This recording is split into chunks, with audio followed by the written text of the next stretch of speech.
The media's beloved strong Biden economy is a lie, and Reagan advisor David Stockman has the receipts. In recent videos, I've talked about how the blockbuster economic statistics we are spoon-fed are manipulated into irrelevance. GDP numbers that count ammo to Ukraine or hundreds of billions in migrant welfare as if it were making us rich. Job numbers that intentionally skip millions of Americans who've given up on the labor force while importing millions of migrants to replace them. Retail numbers that fail to account for inflation, and of course the human cost, seniors going back to work or giving up on ever retiring, record young people who are jobless, living at home, who have given up on building a future, who have checked out. In a recent article, Reaganomics champion David Stockman put some numbers on the carnage. He kicks off noting that Washington's carnival of spend, borrow, and print has delivered nothing but stagnation, crippling debt, and endless financial bubbles that tickle Wall Street's marbles while leaving flyover country to rust. One of Stockman's more sobering statistics is that between 1947 and 2001, paychecks after inflation rose by 1.8% per year. That's good enough to double your pay every generation. Then starting in 2001, it dropped to 0.7%, so almost by two-thirds, and continued like that through 2020. Now, I mentioned in previous videos how 2000 was an inflection, how we half-killed the golden goose with red tape, taxes, spending, and money printing. The kicker is, since 2020, that anemic growth actually turned negative. As in, we didn't half-kill the golden goose, Biden full-killed it. So forget the alleged blockbuster 3% GDP growth of Bidenomics, forget the crazy low unemployment numbers. Boots on the ground, we are going down. Begging the question, what's it going to look like when we actually do hit the meat of the recession? Now, next, Stockman breaks down the alleged 16 million jobs created by Biden. The media keeps repeating this. He correctly notes that most were so-called bounce-back jobs, jobs that had been outlawed during the pandemic, and then once Biden was safely in office, blue states miraculously discovered that COVID was over. Of what's left, Stockman estimates that just 11% were in the goods-producing sector. A good chunk which are fake and government-funded green energy companies that will probably go bust soon, see Obama's Solyndra for a case study. But scrape the barrel with what's left, and we're looking at nearly half of jobs either in low-skill areas like home care or hamburger joints, or government jobs that don't create anything, they are parasites. Toss in the wholesale job transfer from native-born to illegals, and the Biden-Harris economy has actually cost jobs, with anybody who's still got a job getting a pay cut. So what's next? Brought to you by Unchained.com.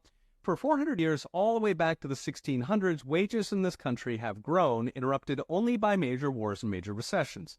So that leaves two possibilities. Either we are in a major recession, which the mainstreamers will laugh off, given GDP is allegedly growing at 3%, or worse, we really are in 3% growth, and not one dime is making it to workers. That would be a break with 400 years of American history, indeed of Western history. It would suggest the bastards have finally, after decades of hard work, broken the American economy. Happily, we can get it back. We know how they broke it, so we know how to fix it, but it will take a major change of management to get it done. Okay, we'll be watching.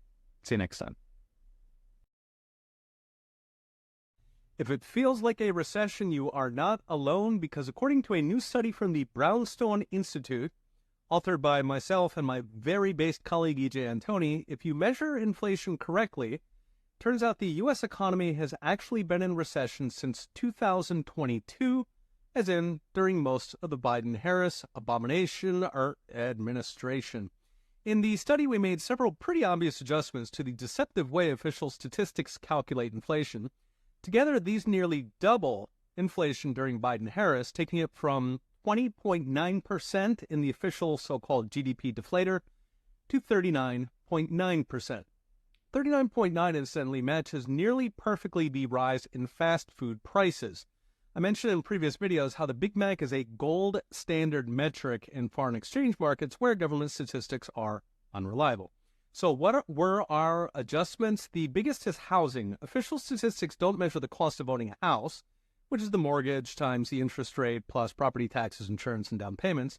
Instead, they use a convoluted lagged indicator based on rent, almost like they're trying to hide it. Housing is a quarter of inflation, so this is a big deal. And given house prices went up by more than 40%, while mortgages rates have nearly tripled, it is a very large number. Second is something called hedonic adjustment, where government statisticians reduce the price of a product if they think it got better. There's a particular problem with regulation, which of course they always assume was worth it. So if your energy bill doubled because they mandated windmills, they could say global warming is so important that adjusted for quality, your energy bills went down because you got the electricity plus the climate change. Cute, right?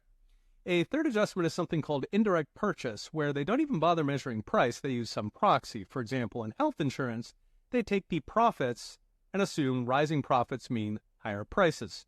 Of course, this makes no sense because there could be many reasons that profits change, maybe government lobbying, expensive hospital inputs, perhaps a mandated vaccine that is not selling anymore. Taking them all, housing, hedonics, and indirect, it turns out that official numbers underestimated inflation by roughly half. Now comes the kicker, because both income and GDP are calculated after inflation. Real. Meaning if you miscounted inflation, you miscounted growth by a lot. Running the numbers, that means income growth over the past 5 years has not been 13% like official statistics say. It's been minus 2.3%. While GDP, the sum of goods and services that make up the economy, goes from a respectable 13.7 under Biden to a drop of 2.5. Keep in mind, since 2019, the American population grew by 7 million plus illegals. So we're producing less, we're earning less, and there's more of us.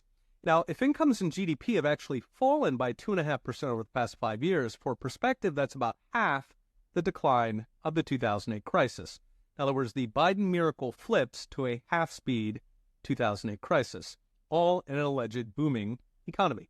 So what's next? Brought to you by Unchained.com. For years now, the media has been lecturing the American people how the economy's on fire, in a good way, but they are just too dumb to see it. Well, it turns out the American people were right to believe what they see, not what they were told. Okay, we'll be watching. See you next time.